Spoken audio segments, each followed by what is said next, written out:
জাতিসংঘের ৮০তম সাধারণ পরিষদে যোগদান শেষে নিউ ইয়র্ক থেকে ঢাকার উদ্দেশ্যে রওনা হয়েছেন প্রধান উপদেষ্টা অধ্যাপক ডক্টর মোহাম্মদ ইউনূস।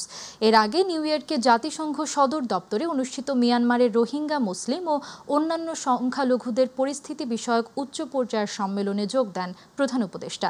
ডক্টর মোহাম্মদ ইউনূস বলেন, রোহিঙ্গা সংকটের মূল উৎস মিয়ানমারে এবং সমাধানও সেখানে। আন্তর্জাতিক সম্প্রদায়কে মিয়ানমার ও আরাকান আর্মির ওপর কার্যকর চাপ সৃষ্টি করতে হবে, যাতে রোহিঙ্গাদের ওপর নির্যাতন বন্ধ করে এবং তাদের দ্রুত রাখাইনে প্রত্যাবাসনের উদ্যোগ নেয়। এ সময় রোহিঙ্গা সংকট নিরসনে ৭ দফা প্রস্তাব দিয়েছেন প্রধান উপদেষ্টা। এদিকে জাতিসংঘের প্রথম উচ্চ পর্যায়ের সম্মেলনে রোহিঙ্গাদের নতুন সাহায্য হিসেবে মার্কিন যুক্তরাষ্ট্র ও যুক্তরাজ্য $৯৬ মিলিয়ন প্রতিশ্রুতি ঘোষণা করেছে। Rohingyas have consistently pronounced their desire to go back home. As an immediate step, those who recently crossed into Bangladesh, escaping conflict, must be allowed to repatriate. Bangladesh is a victim of the crisis.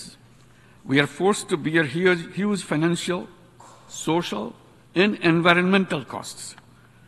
Criminal activities, including narco flows into Bangladesh through Rakhine, threaten our social fabric. Given our development challenges, including unemployment and poverty, we do not afford to allow employment of Rohingyas inside Bangladesh. Awami লীগের রাজনৈতিক কার্যক্রম সচল হবার কোনো সম্ভাবনা নেই বলে জানিয়েছেন আইন উপদেষ্টা আসিফ নজরুল।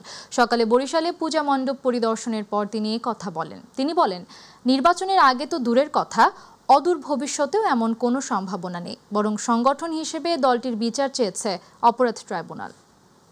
সারা দেশে আপনারা জানেন নিরাপদ পরিবেশে পূজা পালিত হচ্ছে। এসব পূজা পালনের অনুষ্ঠানে নানান ধরনের অপশক্তির নানান ধরনের ষড়যন্ত্র থাকে। আমরা সে সমস্ত ব্যাপারে অত্যন্ত অ্যালার্ট ছিলাম প্রথম থেকে, এবং আমরা বিভিন্ন উপদেষ্টারা গত বছরেও শারদীয় দুর্গাপূজার সময় দেশের বিভিন্ন অঞ্চলে গিয়েছিলাম। সেটার অংশ হিসাবে এই বছরও অনেকে অনেক জায়গায় যাচ্ছেন আমাদের উপদেষ্টাদের মধ্যে। আমি আজকে বরিশালে এসেছি, যদি সম্ভব হয় আরেকটা জেলাতে যাওয়ার চেষ্টা করব। তো আমি এখানে খবর নিয়েছি যে ৬২৮টার মতো জায়গায় পূজা হচ্ছে। তো আমাদের এখানে জেলা প্রশাসন এবং পুলিশ প্রশাসন ওনারা অত্যন্ত তৎপরভাবে ওনাদের দায়িত্ব পালন করছে। রাজনৈতিক দলগুলো সবাই সহযোগিতা করছে, ওনারা এটা বলেছেন। আপনারা সাংবাদিকরাও অনেক সহযোগিতা করছেন, আপনাদের ধন্যবাদ। দুর্গাপূজা চলাকালে পাহাড়ের অস্থিতিশীলতা জাতীয় ও আন্তর্জাতিক চক্রান্তের অংশ বলে মন্তব্য করেছেন বিএনপির সিনিয়র যুগ্ম মহাসচিব অ্যাডভোকেট রুহুল কবির রিজভী। সকালে রাজধানীর পল্টন থানাস্থ পূজা মণ্ডপ পরিদর্শন শেষে এই মন্তব্য করেন তিনি। বলেন, যারা হাসিনার পতন মানতে পারেনি তারাই পরিকল্পিতভাবে পূজার সময় পাহাড়ে অস্থিতিশীল পরিবেশ সৃষ্টি করছে। অপর এক অনুষ্ঠানে বিএনপির স্থায়ী কমিটির সদস্য ডাক্তার AZM জাহিদ হোসেন বলেন, দেশের চালিকা শক্তি প্রবীণ ব্যক্তিরা। সব জেনারেশনের মধ্যে সমন্বয় করা না গেলে টিকে থাকা কঠিন হয়ে যাবে। একটা জাতীয় আন্তর্জাতিক চক্রান্ত, যারা শেখ হাসিনার পতনকে মেনে নিতে পারেনি তারাই এই চক্রান্ত করে যাচ্ছে যে এই দুর্গাপূজার সময় এমন কিছু ঘটনা ঘটাতে হবে যাতে বাংলাদেশের ভাবমূর্তি নষ্ট হয় বিদেশে। Everybody will be under the laws of that constitution, and we should be responsible and accountable as per constitution. তখন আর এইরকম কথা বলার সুযোগ থাকবে না, এবং যখন আপনাকে কেউ দায়িত্ব দিবে, দায়বদ্ধ থাকবে, তখন আপনি অ্যাকাউন্টেবিলিটি থাকবে, দায়বদ্ধতা থাকবে। তখন চেয়ারে বসে চেয়ারের অপোজিটে থেকে ষড়যন্ত্র করার সুযোগ থাকবে না, কারণ তখন you are answerable to the people. রাজধানীতে সারা রাত বজ্রপাত সহ ভারী বৃষ্টি হয়েছে। গত রাত ১টার পর শুরু হওয়া বৃষ্টি ভোর পর্যন্ত অব্যাহত থাকে। এখনও গুঁড়ি গুঁড়ি বৃষ্টি হচ্ছে। একটানা বৃষ্টির কারণে রাজধানীর অধিকাংশ সড়ক ও এলাকায় জলাবদ্ধতা দেখা দিয়েছে। ডুবে গেছে সড়ক, পানিতে তলিয়েছে দোকানপাট ও ঘরবাড়ি। জলাবদ্ধতার কারণে যানবাহনের গতি কমে গিয়ে মানুষের চলাচলে প্রতিবন্ধকতা সৃষ্টি হয়। সকালে যারা জরুরি কাজে বাসা থেকে বের হয়েছেন তারাই জলাবদ্ধতার ভোগান্তিতে পড়েন। আবহাওয়া অফিস জানিয়েছে, বঙ্গোপসাগরে লঘুচাপ সৃষ্টির কারণে ঢাকা সহ সারা দেশে হালকা থেকে মাঝারি ধরনের বৃষ্টি হতে পারে। এছাড়াও আগামী শনিবার পর্যন্ত রাজধানী সহ দেশের বিভিন্ন স্থানে বৃষ্টি হতে পারে।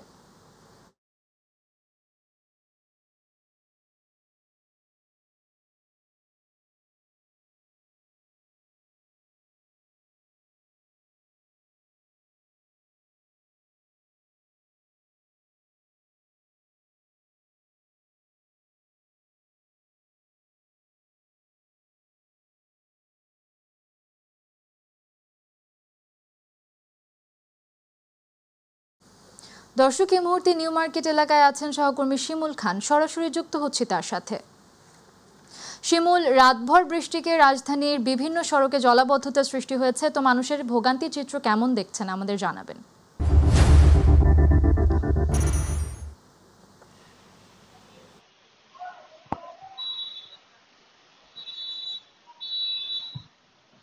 আমাতুল, আপনাকে ধন্যবাদ। আপনি যেমনটি আমার কাছে জানতে চেয়েছেন, গতকাল রাত থেকেই যে বৃষ্টি এবং বজ্রপাত, সেইটি কিন্তু আসলে রাজধানীবাসীর ভোগান্তির অন্যতম কারণ হয়ে দাঁড়িয়েছে। সকাল থেকেই যে অফিসগামী বা বিভিন্ন গন্তব্যগামী যে যাত্রীরা রয়েছেন, তারা সবচেয়ে বেশি বিপাকে পড়েছে। সকালে আমি রাজধানীর বিভিন্ন সড়কগুলো ঘুরেছি, কোথাও পানি, এতে করে যানবাহন যারা সিএনজি বা বাসগুলো রয়েছে তা সেই যানবাহনগুলো সবচেয়ে বেশি বিপাকে পড়েছেন। এই মুহূর্তে নিউ মার্কেট এলাকায় রয়েছি। এই মুহূর্তে নিউ মার্কেট এলাকার যে জলাবদ্ধতা, এক নম্বর অবস্থান হচ্ছে এইখানকার জলাবদ্ধতা আসলে মানে যে ভোগান্তি, এটি আসলে অত্যন্ত নাজুক করে দিচ্ছে এই অঞ্চলে যারা মানুষ আছে, ব্যবসায়ীদের মধ্যে। আমরা একজনকার সাথে একটু কথা বলবো। আমরা একটু আমাদেরকে জানাবেন যে এই যে জলাবদ্ধতা, কোথাও হাঁটু সমান বা কোথাও কোমর সমান পানি, এতে করে আপনাদের কি কি সমস্যা হচ্ছে? এখানে তো মনে করেন প্রায় কোন রকম বৃষ্টি হলে এইভাবে আর কি জলাবদ্ধ হয়ে থাকে। এটা প্রায় এখানটা নৌকাটাও পারাপার হয়, এমন দিন যায়।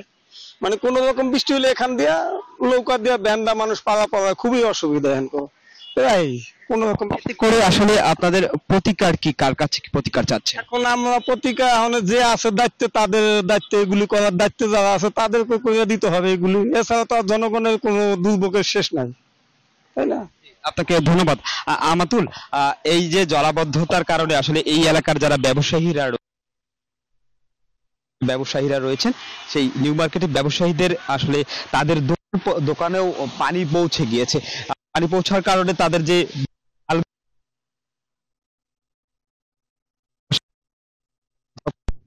ঢুকে গেছে, দেখেছি আমরা যে কাপড়ের দোকানগুলো আছে, সেই দোকানগুলো পানি ঢুকতে দেখেছি। আমরা এখানে আরেকজনকার সাথে একটু কথা বলবো। আপনি আমাদেরকে একটু জানাবেন, এই জলাবদ্ধতা আপনারা কতদিন থেকে দেখছেন, প্রতিকার কি? এটা ছোটবেলার থেকেই দেখতেছি, কিন্তু আমাদের এলাকার যে মেয়র ছিল তাপস, ঠিক আছে, সে ঠিক মতন কাজ করে নেই। এই প্রতিদিন আমাদের এই নিউ মার্কেটটা ডুবে যাচ্ছে, এই পলিথিন যে ড্রেন মেরেন সব জাম হয়ে গেছে, ঠিক আছে। সে ঠিকভাবে কাজ করেনি, কাজ করার না করার কারণে তারা দেশ ছাড়ছে, ঠিক আছে। আওয়ামী লীগ সরকার ঠিক আছে কিছু কিছু কাজ করছে, আবার কিছু কিছু অসৎ লোক বি রাখছে যে যাদের মাধ্যমে তার পতন হয়েছে, ঠিক আছে। এটা হাসিনা নিজে বি 164 মানে স্বীকারোক্তি হইতে হইব যে তার দোষের কারণে সে আজকে পতন হয়েছে, ঠিক আছে। ধন্যবাদ, আর বেশি কিছু কইতে চাই। ধন্যবাদ। আমাতুল, শুনছিলেন এখানে যারা স্থানীয়রা রয়েছেন। আবহাওয়ার কথাও আমি বলে রাখি, বঙ্গোপসাগরের সুস্পষ্ট লঘুচাপ সক্রিয় মৌসুমে বায়ুর প্রভাব আগামী 24 ঘন্টা ঢাকা সহ সব বিভাগেই ভারী থেকে অতি ভারী বৃষ্টির সতর্কতা জারি করেছে আবহাওয়া অধিদপ্তর। সেই সঙ্গে পাহাড়ি এলাকায় ভূমিধস এবং ঢাকা চট্টগ্রাম মহানগরীতে জলাবদ্ধতা তৈরি হতে পারে এমন নির্দেশনা আগে থেকেই দিয়ে রেখেছে আবহাওয়া অধিদপ্তর। আমাতুল, এই ছিল আমার কাছ থেকে এই নিউ মার্কেট এলাকা থেকে সর্বশেষ আপডেট। আমাতুল। শিমুল, আপনাকে ধন্যবাদ। দর্শক, নিউ মার্কেট এলাকা থেকে সরাসরি যুক্ত ছিলেন সহকর্মী শিমুল খান। চলে যাচ্ছি পরবর্তী সংবাদে। জামায়াতে ইসলামীর আমিরের সৌজন্য সাক্ষাৎ করেছেন বাংলাদেশে নিযুক্ত সুইডেনের রাষ্ট্রদূত নিকোলাস উইক্স। সকালে রাজধানীর বসুন্ধরাস্থ কার্যালয়ে ডাক্তার শফিকুর রহমানের সঙ্গে এই বৈঠক অনুষ্ঠিত হয়। বৈঠকে তারা বাংলাদেশে বিরাজমান সার্বিক পরিস্থিতি, বাংলাদেশ ও সুইডেনের দ্বিপক্ষীয় সম্পর্ক ও বিনিয়োগ এবং আন্তর্জাতিক সম্পর্ক সহ স্বার্থ সংশ্লিষ্ট বিষয় নিয়ে আলোচনা হয়। এ সময় ভবিষ্যতে বাংলাদেশের প্রতি সুইডেনের দৃঢ় সমর্থন থাকবে এবং ভবিষ্যতে বাংলাদেশে সুইডেনের বিনিয়োগ আরও বাড়বে বলে তারা আশাবাদ ব্যক্ত করেন।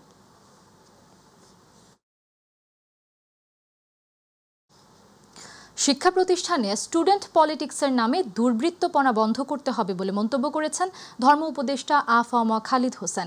সকালে মাদ্রাসা ই আলিয়া ঢাকার 246তম প্রতিষ্ঠা বার্ষিকীতে তিনি বলেন, রাজনীতির স্বার্থে দেশের শিক্ষা প্রতিষ্ঠানকে ব্যবহার করছেন রাজনীতিবিদরা। পরে শিক্ষা উপদেষ্টা চৌধুরী রফিকুল আবরার বলেন, শাপলা চত্বরে হত্যাযজ্ঞ ধামাচাপা দিতে চেয়েছিল আওয়ামী লীগ সরকার। এ কাজে অংশীজন হিসেবে কাজ করেছে সুশীল সমাজ ও বুদ্ধিজীবীদের বিরাট অংশ। তবে বর্তমান সরকার এটি বিচার করতে বদ্ধপরিকর। সুযোগকে কাজে লাগিয়ে আমরা ঐক্যবদ্ধ হই। ঐক্যই শক্তি, শক্তিই শান্তি। আমরা যদি ইন স্পাইট অফ ডিফারেন্সেস আমরা যদি কাছাকাছি আসতে পারি, থাক না একতলাফ থাকবে, ইত্তেফাক মাল ইখতিলাফ, পূর্ব দিগন্তে নতুন সূর্য উঠবে এবং আশাহত হব না, হীনমন্যতায় ভুগব না। আমরা কি করে মাদ্রাসা শিক্ষাকে আরও আমরা যুগোপযোগী আমরা করতে পারবো। অবশ্যই ধর্মশিক্ষা তার কেন্দ্রবিন্দু থাকবে, কিন্তু একই সাথে সাথে প্রতি বছর এত তরুণরা এখান থেকে তারা পাশ করে যাচ্ছে, তাদের যে কর্মদক্ষতা সেটা কিভাবে আমরা বাড়াতে পারি, তার জন্যই কিন্তু এই উদ্যোগগুলো মন্ত্রণালয়ের পক্ষ থেকে আপনাদের দাবি দাবার প্রেক্ষিতেই এই উদ্যোগগুলো এখানে নেওয়া হচ্ছে। খাগড়াছড়ি সদর পৌরসভা ও গুইমারা উপজেলায় এখনও বহাল আছে 144 ধারা। তবে অবরোধ না থাকায় ধীরে ধীরে স্বাভাবিক হচ্ছে পরিস্থিতি। খুলতে শুরু করেছে দোকানপাট। গত 2 দিনের তুলনায় আজ সকাল থেকে সড়কে মানুষ ও যানবাহনের চলাচল বেড়েছে। শহরের গুরুত্বপূর্ণ এলাকায় এখনও আইনশৃঙ্খলা বাহিনী চেকপোস্ট বসিয়ে তল্লাশি চালাচ্ছে। দূরপাল্লার রুটের কিছু পরিবহন চলাচল শুরু হয়েছে। মঙ্গলবার রাতে সামাজিক যোগাযোগ মাধ্যমে এক পোস্টে 5 অক্টোবর পর্যন্ত অবরোধ স্থগিতের ঘোষণা দেয় যুগ্ম ছাত্র জনতা। 8 দফা দাবি যথাযথভাবে পূরণ করা না হলে পুনরায় কঠোর কর্মসূচি গ্রহণ করা হবে বলেও বিজ্ঞপ্তিতে উল্লেখ করা হয়। সনাতন ধর্মাবলম্বীদের সবচেয়ে বড় উৎসব শারদীয় দুর্গাপূজার আজ মহানবমী। দেবীর বিদায়ের ক্ষণ গণনা শুরু। দশমীতে কৈলাসে ফিরে যাবেন দেবী দুর্গা। পেছনে ফেলে যাবেন ভক্তদের 4 দিনের আনন্দ উল্লাস আর বিজয়ের অশ্রু। তাই মহানবমীর দিনে দেবী দুর্গাকে প্রাণ ভরে দেখে নেওয়ার সময়। দুর্গাপূজার অন্তিম দিন বলা যায় মহানবমীর দিনটিকে। এস এম আরিফের রিপোর্ট।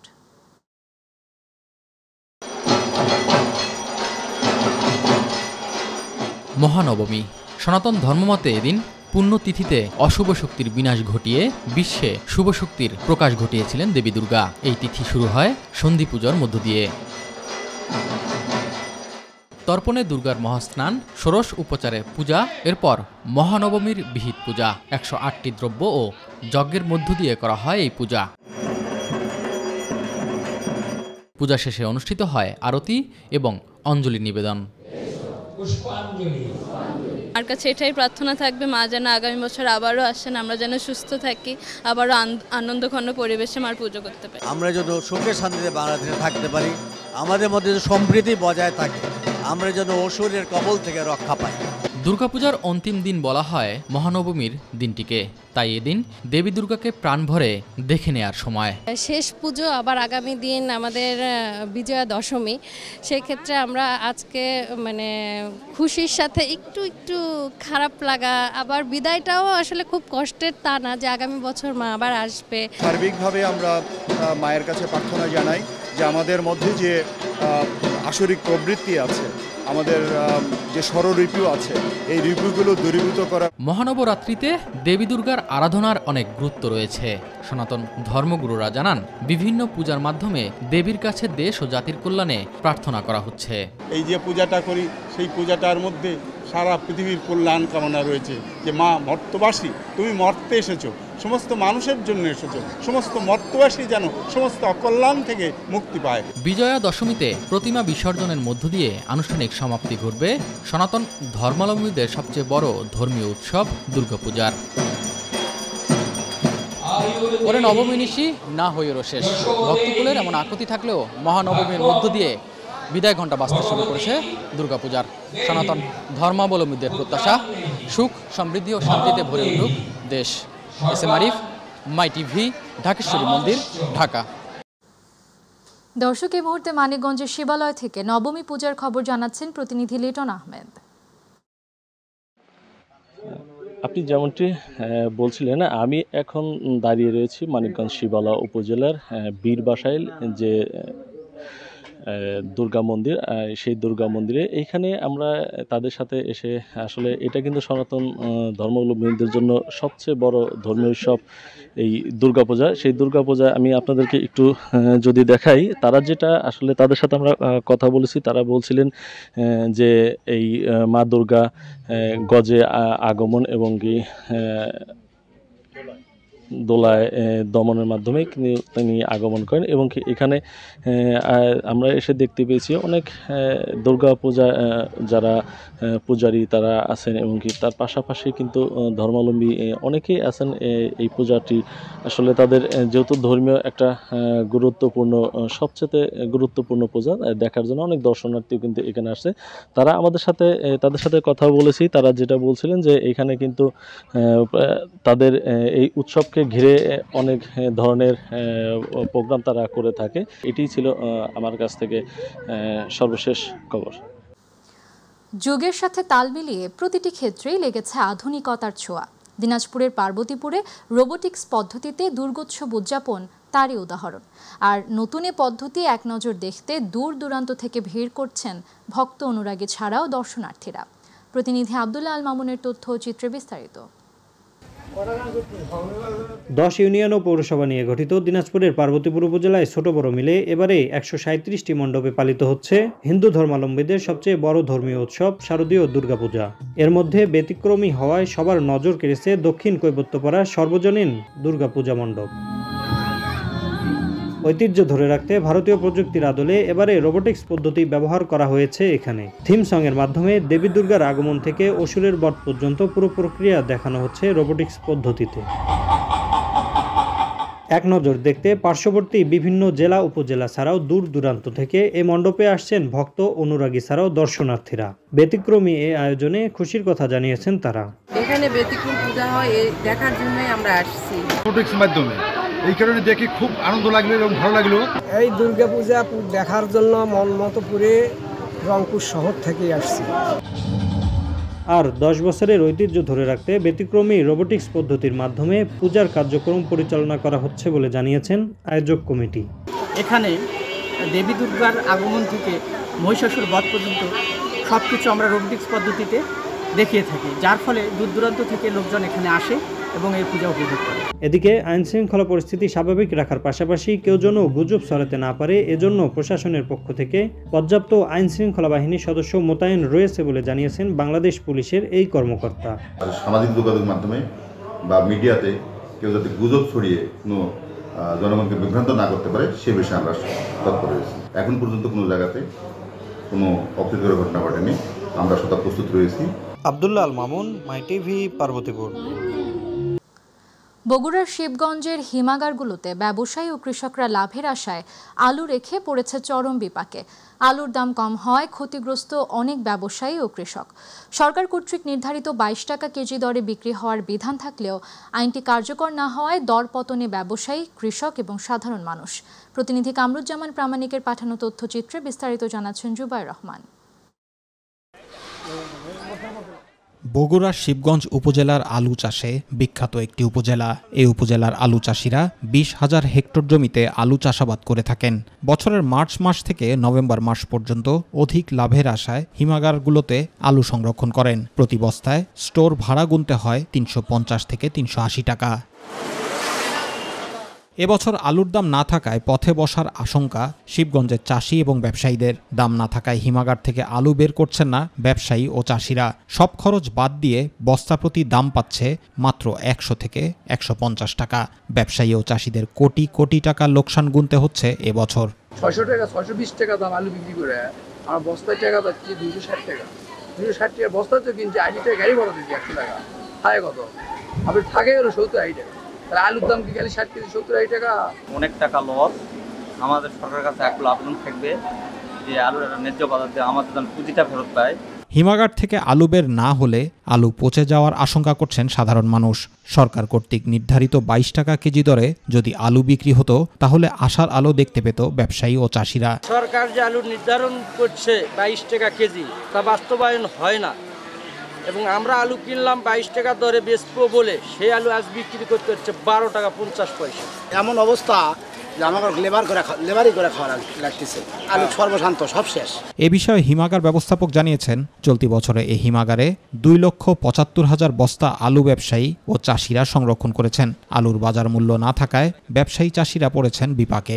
সরকার 22 টাকা দিয়ে আলুর দাম নির্ধারণ করে দিয়েছে, সে নির্ধারিত দামে কেউ তো আলু বেচতে পারছে না। এমতো অবস্থায় প্রশাসন যদি আমাদের এখানে সে সহযোগিতা দেয় যে 22 টাকা করে আলু আমরা এখান থেকে নিব এবং আপনার মোকামে যে জায়গাতে আলু বিক্রয় হবে সেই জায়গাতে যাতে তারা নিজেরা লাভ করে বেচতে পারে সেই ব্যবস্থা করাটাই উত্তম হবে। Zubair Rahman, my TV news. Bangladesh cricket board বিসিবির আসন্ন নির্বাচন থেকে সরে দাঁড়িয়েছেন তামিম ইকবাল। আজ সকাল 10:15টার দিকে মিরপুর শেরে বাংলা ক্রিকেট স্টেডিয়ামে এসে মনোনয়নপত্র প্রত্যাহার করেছেন জাতীয় দলের সাবেক অধিনায়ক। তিনি জানান, দেশের ক্রিকেটে কালো অধ্যায় হয়ে থাকবে এই বিসিবি নির্বাচন।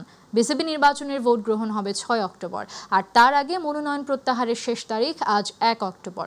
মনোনয়ন প্রত্যাহারের শেষ দিনেই তামিম সরে দাঁড়ালেন হঠাৎ করে। তামিমের মতো পরিচালক পদে নির্বাচন থেকে সরে দাঁড়িয়েছেন সাইদ ইব্রাহিম আহমেদ, ইসরাফিল খসরু, সৈয়দ বোরহানুল ইসলাম এবং রফিকুল ইসলাম বাবুর মতো হেভিওয়েট প্রার্থীরাও। যারা বোর্ডে আছেন তারা যদি এভাবে করে ইলেকশন করতে চান করতে পারেন, জিততেও পারেন, বাট আজকে ক্রিকেট 100% হেরে গেছে, এটা নিয়ে কোনো সন্দেহ নাই। আপনারা বলেন বড় গলায় যে বাংলাদেশে ফিক্সিং বন্ধ করা লাগবে, আগে ইলেকশনের ফিক্সিং বন্ধ করেন, পরে ক্রিকেটের ফিক্সিং বন্ধ করার চিন্তাটা করি। সো আমার এর চেয়ে বেশি কিছু বলার নাই। আমার কাছে মনে হয় যে এটা স্পষ্টভাবে ক্লিয়ার সবার কাছে কারা কারা কোন সময় কারা কারা কোন ধরনের ইনভলভমেন্ট এখানে রেখেছেন, কি ধরনের ইন্টারফেরেন্স হয়েছে, নিয়ম ইচ্ছামতো কত সুবিধার মতো যে সময় দরকার ও সময় চেঞ্জ করা হয়েছে, আর এর সাথে কারা কারা জড়িত একদম স্পষ্টভাবে ক্লিয়ার।